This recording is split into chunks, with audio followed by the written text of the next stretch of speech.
John Durham. John Durham is we're expecting him to release a report real soon, and I am not hopeful that there will be any indictments. I know I sound like a stick in the mud. I have been hopeful for so many years after breaking so many stories on this. I mean, I could be wrong. Attorney General William Barr appointed John Durham, who is an upstanding prosecutor from Connecticut. And we believe, and many of us who have been working on these stories regarding the Russia hoax, regarding what happened to President Trump since 2016, for the last 4 years that I have been reporting on these stories, we believed that there would be indictments. Still to this day, the only person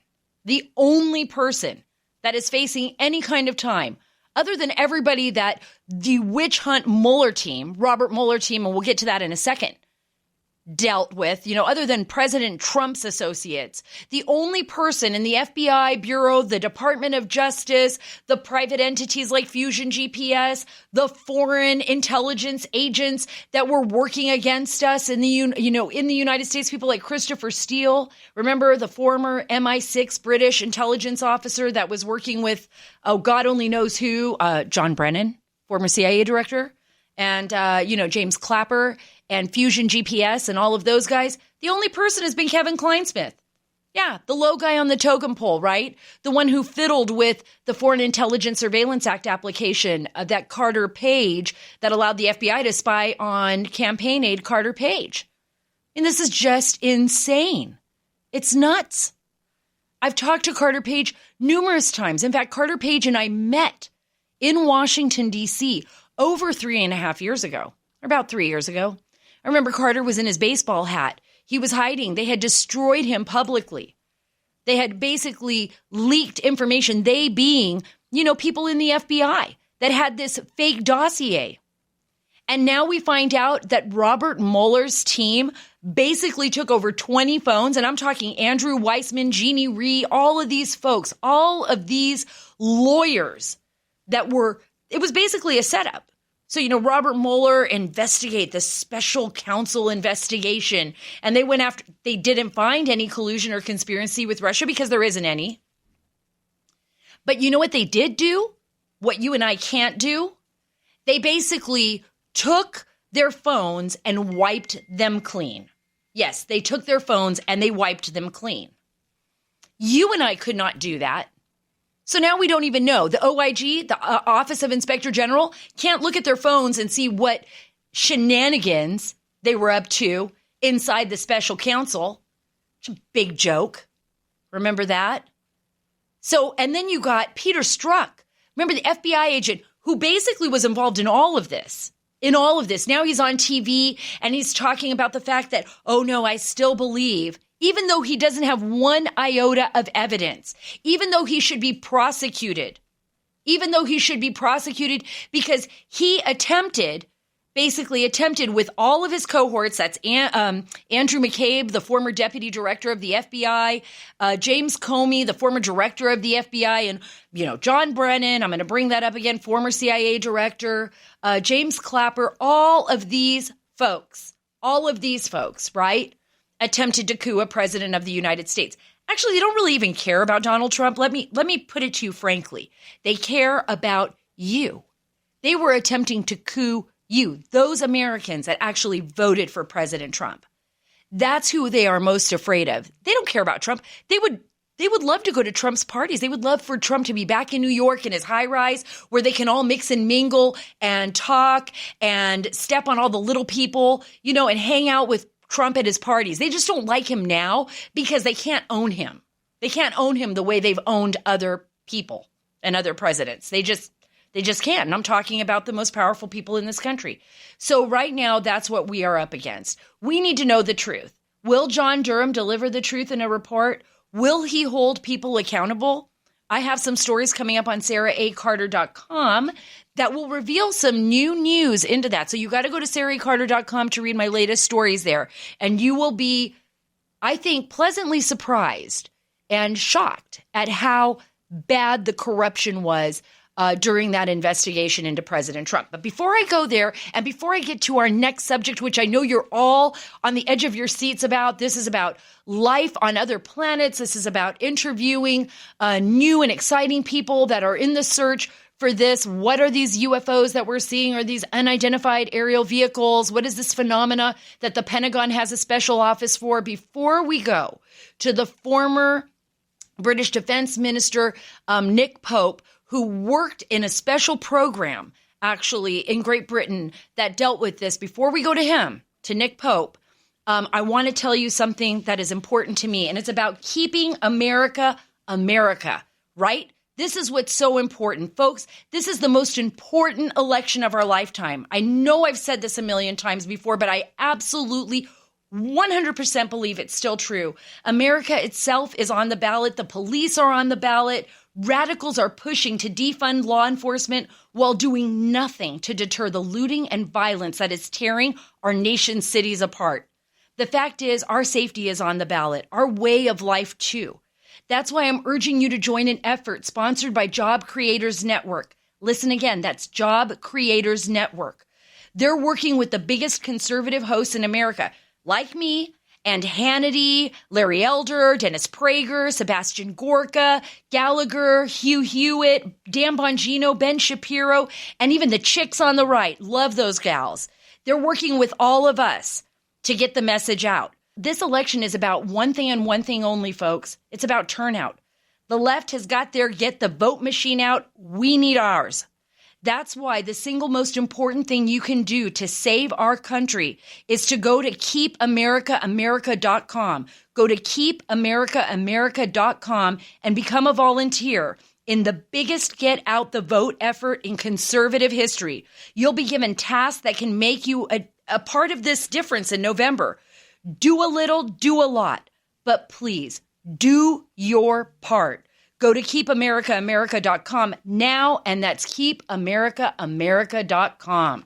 Wow. Look at all you can do to make a difference in this country. Not only do we want full disclosure, right? Because we deserve that. This is a free nation. This is a democratic nation. About what happened in the Russia hoax scam that has literally torn our nation apart for the last 4 years. But we need to know the truth about what is going on in our skies. Why is our government investing so many hundreds of millions of dollars, billions even, to find out what's going on up there? We have a right to know. This is why Senate leaders are asking for full reports. This is why the Pentagon has a division within the Pentagon. I've had Lou Elizondo on the show a couple of times already. He's talked about his work at the Pentagon and what they were doing to track these unmanned aerial vehicles that people have been seeing in the Navy. Military officials. I'm not going to laugh about UFOs and aliens and little green men. I'm not going to make fun of it. I want to know the truth. I want to know, are we alone or is there something out there? How does this affect us? What is this going to do to our national security? Is there even a national security concern here? How are we going to handle this full disclosure if it actually happens? And you know what? I believe you hear a lot of stories, right? And I'm just going to take a step back. You hear a lot of stories that, well, the government doesn't want people to know because they're afraid people are going to go into a panic. If people find out that we're not alone, it's going to set people off. I don't believe that for 1 minute.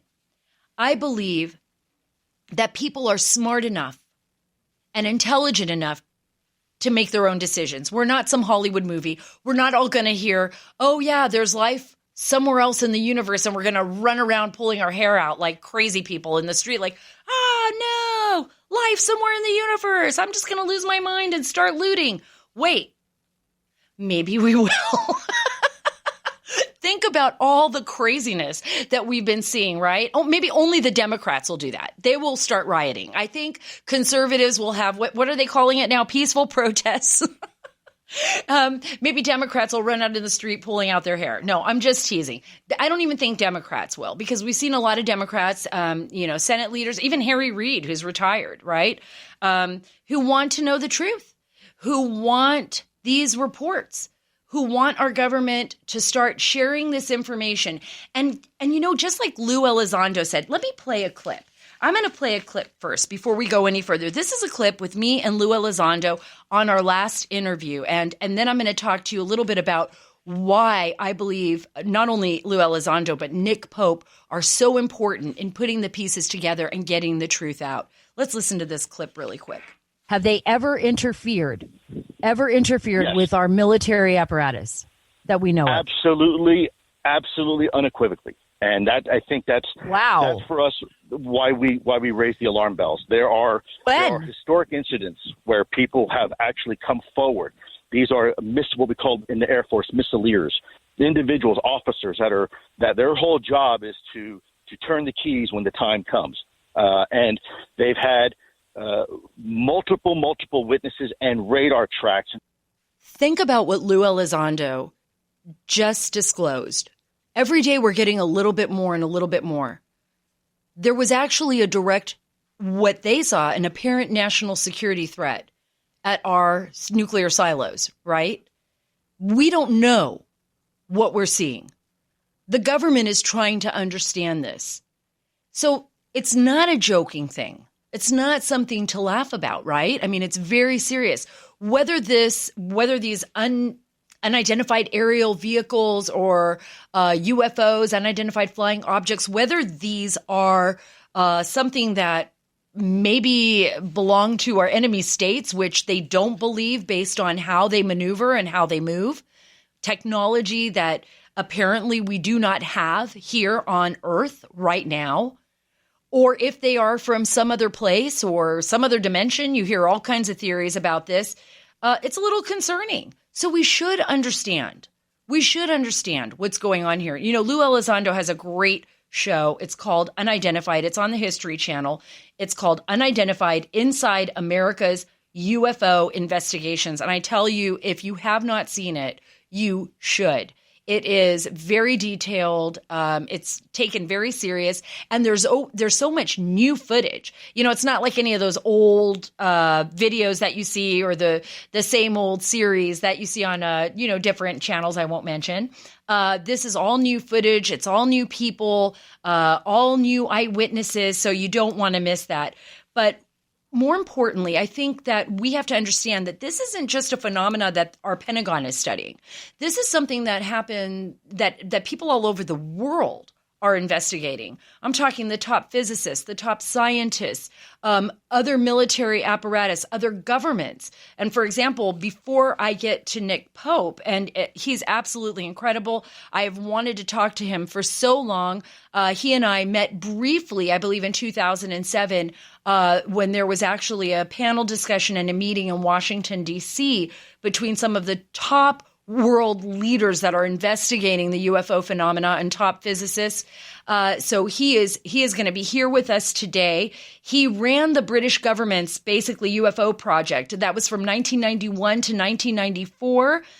He researched and investigated UFOs, unidentified flying objects. He also investigated people that claim to have alien abductions, crop circles, other strange phenomena, and he has been an advisor in this field for some time. So he has some very, very important information, new breaking information that he is going to share with us here at the Sara Carter Show.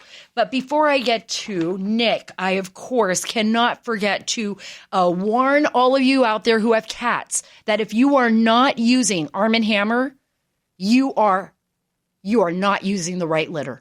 I'm telling you right now, I've got cats, and trust me, I know how stinky they can be.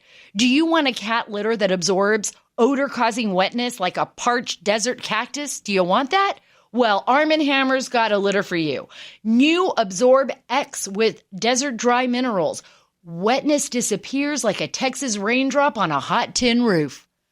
Odor adios. It's lightweight, lightning fast, odor-absorbing, desert-dry cat litter. I'm not even joking, because I'm going to tell you something. My daughter just showed up from college because you know how everybody's doing that homeschooling? She brought her 2 cats with her, and I cannot stand the smell of cat urine or the number 2.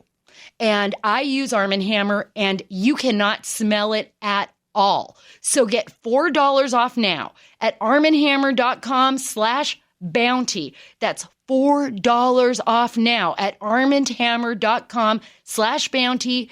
New Absorb X from Arm & Hammer. More power to you. But right now I say more power to me and Nick Pope. We don't have to deal with any kitties today. We just have to deal with the UFO phenomena and the big breaking news. Nick, thank you so much for being on the Sara Carter Show today. I really appreciate your time. I know how busy you are, and I know that this is a subject that you have spent your life dedicated to, and one that you take very seriously. And I think we're coming to a point in our history, modern history, where we're finally taking this away from the fringes, this subject matter away from the fringes and into the mainstream. And people are actually concerned and serious about the study of unidentified flying objects or unidentified aerial phenomena, correct? Absolutely. And thanks for having me on your show. It's great to be on. And you're absolutely right. This subject, a couple of years ago, people would have laughed, or people would have consigned it in the bin along with a whole load of crazy conspiracy theories. And now we know that the president has been briefed on this. The Senate Intelligence Committee is interested and has called for a report from Director of National Intelligence. The Armed Services Committee is also tracking this. The US Navy are having these encounters. And finally, this subject has come out of the shadows, and people within government, within the mainstream media, are recognizing it for the serious defense and national security issue that it actually is. It must have been so interesting, because for so many years, I've known about you for so many years. I've always taken this subject seriously because there have been so many incredible people, physicists, scientists, researchers all over the world, and people, men and women just like you, who have tried to bring this subject into the mainstream without being ridiculed or sidelined. Talk a little bit about your work with the British government on the project that you were dealing with at the Defense Ministry from 1991 to 94, and how that changed your perspective, I guess, on the UFO phenomena. Well, I was simply assigned into that post. I was a civilian employee of the Ministry of Defense, so the equivalent of the US Department of Defense.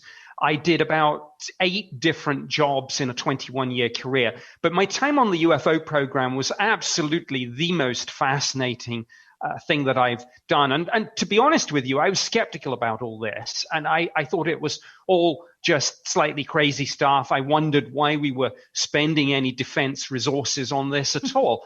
And sure, 95% of it does turn out to be misidentification. But that's not what interested me. What interested me were the cases we received, and there were plenty over the years, where these things were seen by commercial airline pilots and by our own military pilots, where radar operators track them. And as we've seen recently in the US, where we had, for example, forward-looking infrared camera footage of these things. So it elevated it. The work I was doing at the government in the UK, it elevated this above and beyond just stories and hearsay, and took us into the evidence, the territory of having hard physical evidence of this. I want to play a little clip here for you before we go into the details. It's so fascinating to me, everything that you've worked on and the research you've worked on. Before I get into that, I want to play this clip. This is a British Airways to Irish Aviation Authority. I want to get your take on it, if you could listen to it really quick. To come up on our left-hand side and then rapidly veer to the north, being so bright light, and then it just disappeared at a very high speed. We were just wondering. We didn't think it was a likely collision course. We're just wondering what that could have been. Meteor or another object making some kind of re-entry. Appeared to be multiple objects following the same sort of trajectory.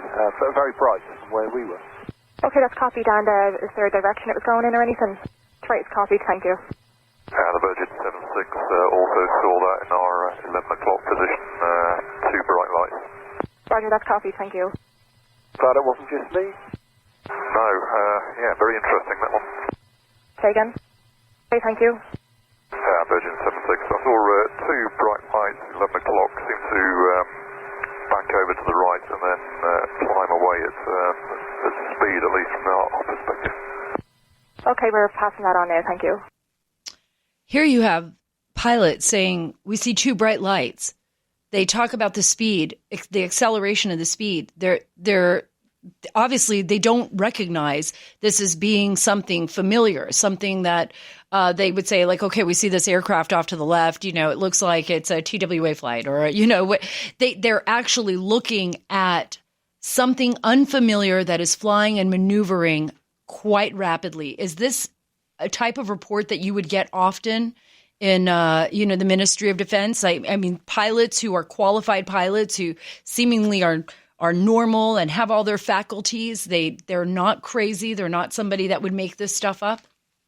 Absolutely. These sorts of cases were the bread and butter of my job. And clearly, as you say, these are people with excellent eyesight, excellent perception when it comes to the distance an object is away from the observer, the speed, the acceleration. And when they say, as you heard in that clip, when they say this is an object that banked and then climbed away rapidly, I mean, these people are not misidentifying things like meteorites or other aircraft. And we see this again, of course, with the tic-tac incident that I think you discussed with Lou, for example. And I saw a report, I think just today on Fox News somewhere, I think, where Commander David Fravor, one of the main pilot witnesses to all this, described the UFO apparently jamming the radar system. And he used the very provocative term, this is an act of war.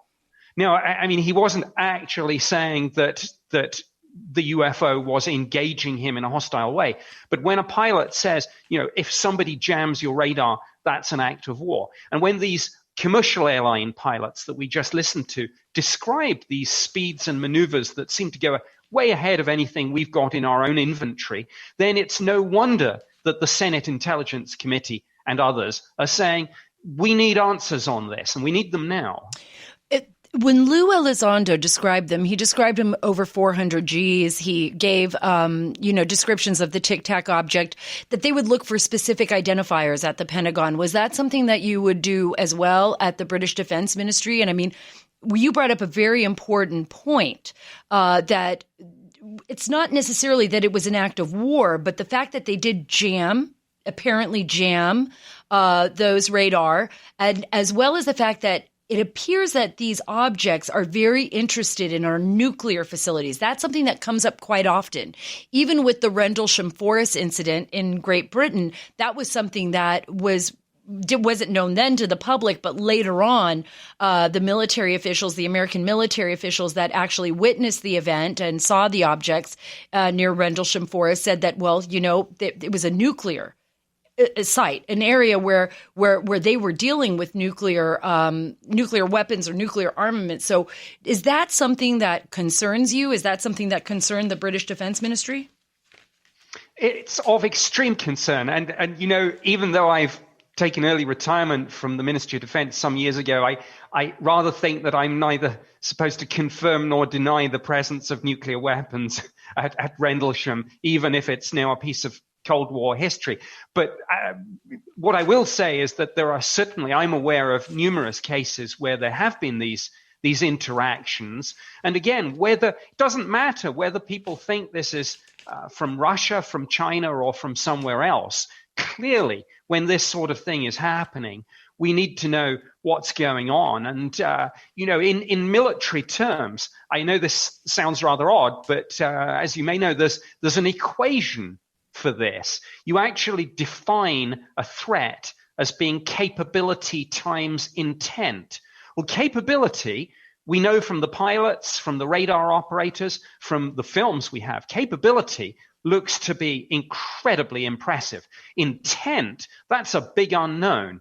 And therefore, we can't say whether there's a threat or not, because one of the factors in the equation is unknown. But again, in government terms, in military terms, and this is the way we looked at it, it's certainly in the UK, and I'm sure in the US too, it's better to assume there's a threat and then be pleasantly surprised if one doesn't materialize, than assume that everything's fine and get caught with your pants down, if you'll excuse the analogy, if a threat suddenly materializes. Well, that's absolutely true. And now we have evidence, and we know that there's bacterial, microbial life on other planets. That's big breaking news right now. So we can't act like this is fringe. We can't keep looking at these aerial phenomena or these UFOs that people are seeing, and especially in modern times when people have cell phones, when they have the capability to record and then get that information across the globe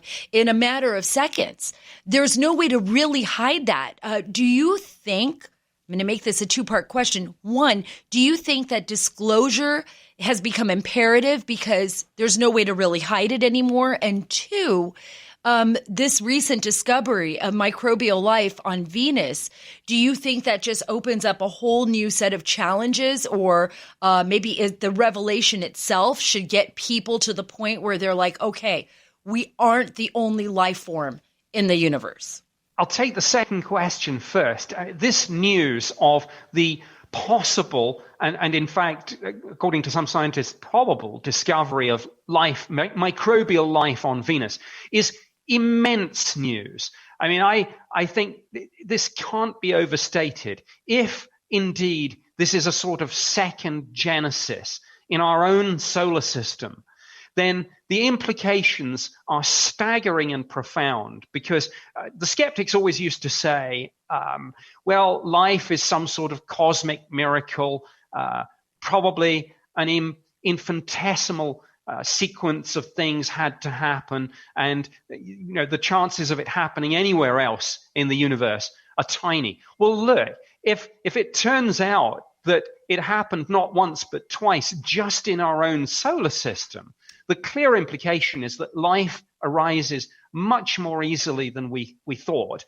and therefore life is probably commonplace in the universe. And the same sorts of processes that apply here probably apply elsewhere, that there's going to be this drive to complexity, the evolutionary struggle to first randomly mutate, but then evolve, and there seems to be an advantage in intelligence. So I think, this is just literally breaking news, but it's immense.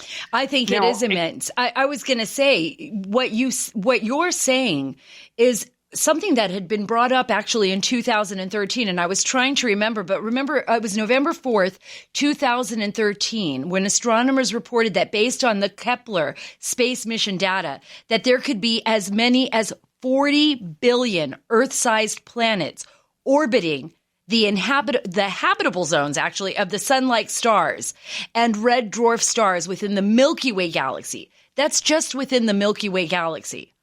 That's incredible to me. 40 billion Earth-sized planets.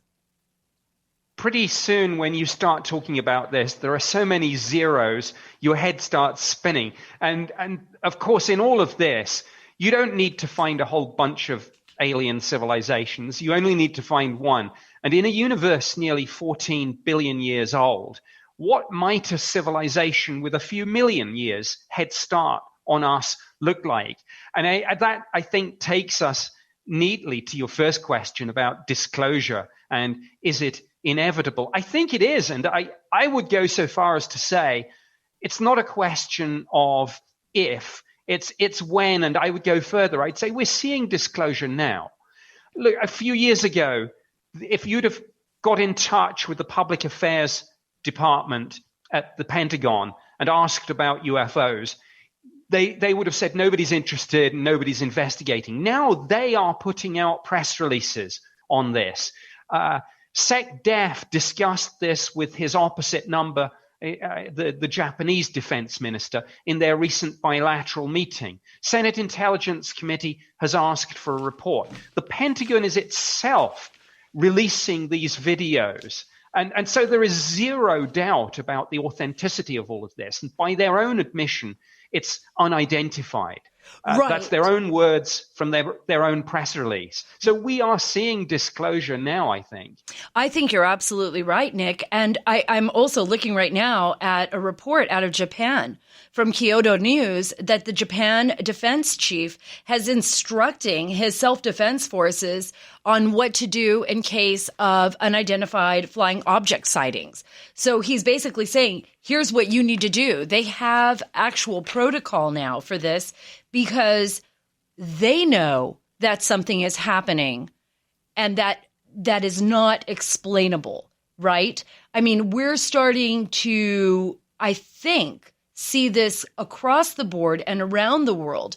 And there have been a number of sightings in South America and Central America as well, in Mexico. So when you see the defense minister of Japan actually lay out protocol for this, for actually reporting what he believes is unidentified flying objects, I think we're at a point where people are saying, okay, wait a minute. There's something happening here, and we don't have all the answers. Do you think these can be enemy state technologies? Like, could these be technologies that the Chinese have developed, or technology that maybe the Russians have developed, or maybe even technology that the United States has developed but hasn't disclosed yet? Do you think we have that kind of advanced technology? Well, I can't entirely rule it out. And of course, although I investigated this for the British government, I don't have an insight into what the current US capabilities are, or indeed what they might know about Russia and China. So I can't rule it out. But listening to some of the people involved, whether it's people like Lou Elizondo, whether it's people like Christopher Mellon, David Fravor, or whether it's some of the people on the Intelligence Committee who've kind of talked about this. They said they've received classified briefings, but they can't say much more. But some of them have dropped hints, I think, that pretty much rule out the Russia, China, US black projects theories. And that doesn't give you much else in way of theories aside from the extraterrestrial hypothesis. And as far as I know, they haven't ruled that out. But you mentioned the Japan thing, and I think that is interesting. We know from a recent press conference that the Japanese defense secretary gave that this did come up in his, I think it was August 29th, meeting with the US Secretary of Defense. And I actually asked DoD Public Affairs to confirm this. And I said, why isn't it in the readout note that the Pentagon published? And I'm still waiting for an answer. But there seems little doubt that whether it's in the US or whether it's Japan or elsewhere, finally people are saying we've been missing a trick here. Because of the pop culture baggage associated with the term UFO, we have been ignoring something that's been right under our noses. And that's why we in the UK dropped the term UFO and we replaced it with UAP, which is now what the US government is using itself. And, you know, one more point on this. It's not just Japan. The US Navy last year issued guidance to its pilots telling them what to do if they encounter these things. They confirmed they'd issued the guidance, but they said, we won't reveal what the guidance says because that's classified. I know, that's so fascinating to me. And you're absolutely right. They did, the term UFO has been formally dropped, although people do recognize that and understand it as being something from outer space. It is unidentified aerial phenomena, and that is what is being used. I am very interested in, you know, before I wrap up with you and we end the interview, I don't want to let you go without making a promise to bring you back on, because I feel like we have so much we need to discuss and talk about. I never feel there's enough time on this show for everything. And two, how do you overcome that? I mean, all of these years, you know, you're on a quest, a scientific quest to prove something that you absolutely believe in, others believe and know to be true, some who have seen it personally, and they just want answers. They're not trying to say, you know, one way or another, whether these are from another planet or whether this is technology from here. They just want answers. How do you combat that type of, you know, ridicule that comes from, you know, that came from the mainstream media every time somebody would try to report something of this magnitude on these UAPs? I think you simply combat it with the facts. And now we are in a much better situation. We can point to the videos on the DoD website. We have the on the record comments from a number of senators, intelligence officials, and former military pilots and radar operators. So what we now have, which we didn't have before, is this huge body of verifiable data from the government itself. So, we are in this fortunate position that it's no longer a case of making claims. It's a question of saying, these are the facts, and here are the government's own films and documents. And now what we need to do is take matters forward. And I'm glad that the newly constituted and set up UAP task force that the DoD announced just a couple of weeks ago is going to be taking this forward with the Senate Intelligence Committee, and there's going to be a report. And I'm absolutely happy to take you up on that offer and come back and talk about this in more detail as all this evolves, because, this is going to, when it comes, and I think it will, it's going to touch every aspect of our lives: politics, religion, science, technology. Everything will change. I agree with you. As I say, the skeptics only. The skeptics need to be right every day. The believers only need to be right once. And we're getting there.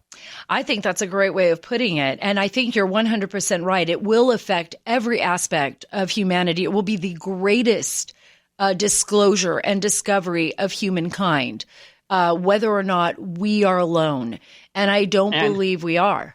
And one other point, I really hope this comes up in the presidential debates, because I think there's a lot of interest in that. And who knows, wouldn't aliens be the ultimate October surprise? Oh, that would be the best October surprise. Please take us out of ourselves and into outer space. That may be the one thing that could unify all humanity. Right now, we are just tearing each other apart. You know this, I know this. Maybe an alien could salvage us from ourselves. I think that would be the October surprise I would be looking for. Well, thank you so much, Nick, for being on the Sarah Carter Show today. I look forward to bringing you back. I am going to bring you back.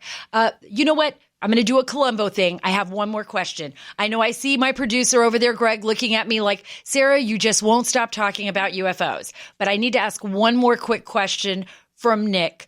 What do you think that Senate intelligence report is going to say? Do you think they're going to tell us the truth, or do you think it's going to be a cover-up? I think they might honestly say, we don't know.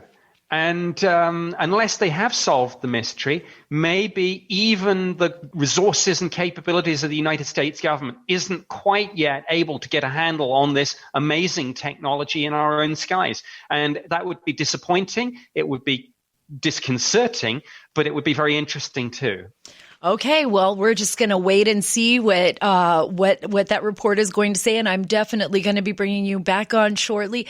Thank you so much for being with me today, Nick. I hope you have a wonderful day, and I'll keep my fingers crossed that we'll get some new information out of that Senate intelligence report. Thanks, Sarah.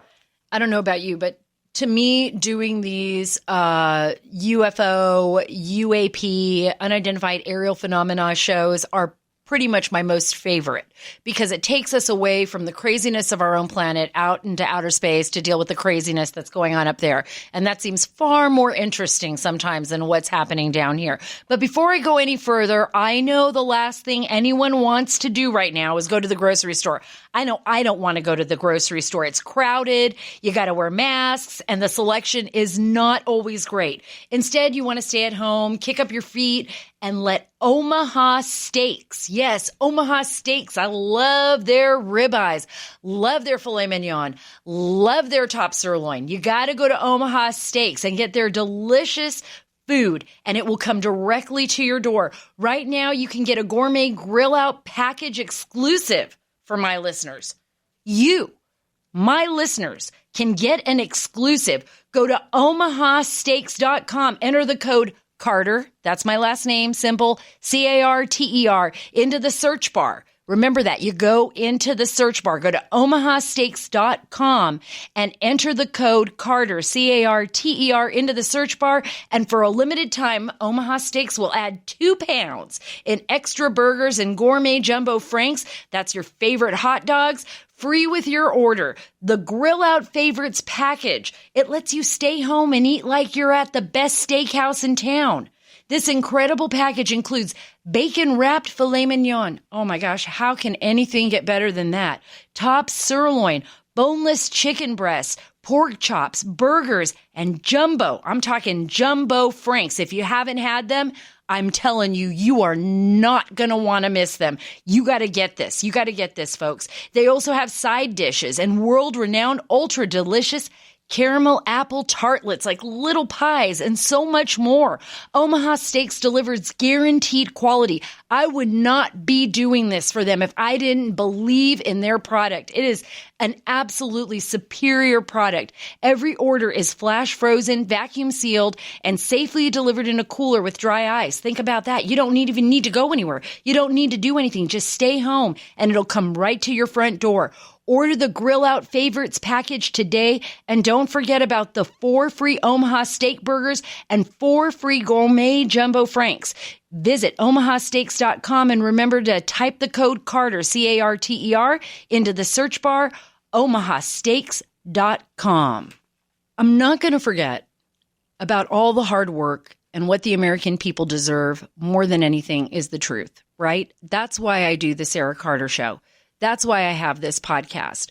That's why I started, SaraACarter.com. That's why I have a Twitter handle at SaraCarterDC. Not because, I want to post stuff about what, my daily life. I'm like you. I want the truth. I come to think about all the hard work I've done over the last 4 years, and all the different news agencies I've worked for and how difficult it's been to just try to get that truth out to the American people, try to be a voice for the voiceless. Even when I was, in Afghanistan and I was interviewing soldiers on the front lines of the battlefield, or when I would talk to Border Patrol agents who worked, I believe, on the front lines of our national security, on the front lines of our 2,000-mile plus border with Mexico, right? And what they had to deal with, and the drug cartels and the battles against their own Department of Homeland Security.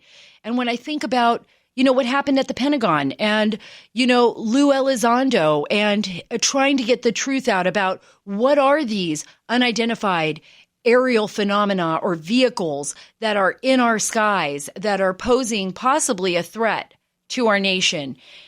And I think about all the people that want to keep the truth from us, right? The American people in the government, people in the bureaucracy that are working against basically the fundamental foundation of our country, that democracy, that freedom, that liberty that makes us so unique and so incredible, and that is the envy of people all over the world, where people will sacrifice anything to get here, to get to this country, including my own family, including my mother, and leaving Cuba and leaving the land she knew behind in the 1960s and getting on a plane with a little suitcase and just hoping for a better life. We can't give that away. We can't give away our freedom. We can't get too lazy that we don't fight for it. And I'm not talking about fighting in the streets. I'm sick of seeing young people tearing each other apart, tearing their cities apart, rioting. I'm tired of seeing us tear each other apart on the news. People have said to me, and I say this over and over again, sometimes I'm just tired of the divisiveness. They say, well, why don't you write a story about this? Or why don't you write this book? This isn't about making money. Not for me. It really isn't. I mean, I need to make money. I need to live. I need to take care of my family, and we're all dealing with our own lives and we all have our own crosses to bear. But this is really about America. This is about who we are as a people and not forgetting who we are and how important we are to one another. I was thinking about my husband, and we have this new guide dog. I don't know if I filled you guys in on this. Before I get off, I know I'm going to leave you with like a big story. No, it's my own personal story. So we had this new guide dog named Summit, and Summit didn't exactly work out for my husband. My husband's blind, completely blind. He was wounded in Afghanistan. I think you've all heard that story before if you've heard this podcast, and lost his eyesight. It was about almost a year and a half after we got married. And so Marty we have our dog Kenny. He's retiring out. We got this dog Summit. He didn't really work, and we just got a new guide dog. He's amazing. And so far so good. He's working great. His name's Danny. He is just this full of energy, young pup, almost 2 years old, wants to do everything for my husband, wants to guide him everywhere. And the other day I was talking to my husband. We were talking about, the guys and the people he's served with. And I was thinking about that. When they're out on the battlefield, they're fighting together. It doesn't matter, what color you are, where you come from. If you're Jewish, if you're Catholic, if you're Buddhist, if you're a Mormon, it doesn't matter. When you're on the front line, you're Americans. Doesn't matter where you're from, doesn't matter where your family's from. You rely on each other to survive, right?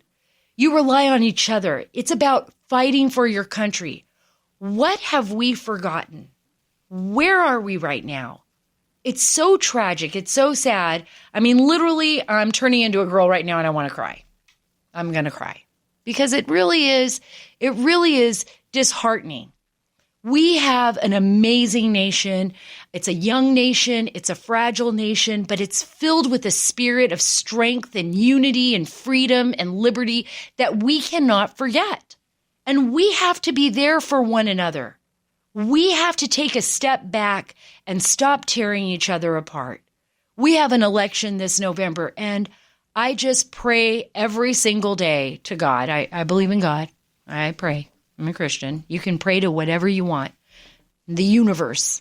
I pray every single day that come election in November, we peacefully transition to whatever that is, whether that's President Trump or a President Biden, that we don't tear each other apart, that we learn to lift each other up, because this is all we got, folks. It's just us, and eventually it'll be just us and the aliens. Thank you so much for being with the Sara Carter Show. Thank you so much for joining me today. Thank you, Nick Pope, for being such a hero in my book and going after a subject that so few people are willing to talk about publicly. Thank you, Lou Elizondo. You guys have added so much to this show. I can't wait to get back with you next week. Remember, you can subscribe to The Sara Carter Show at Apple, Spotify, or wherever you get your podcasts. If you are enjoying this show, we would love to have you give us a 5-star rating. Remember that. Give us a kind review and a 5-star rating. We read them all, and it's really important to us. And remember, at The Sara Carter Show, we are taking the story back.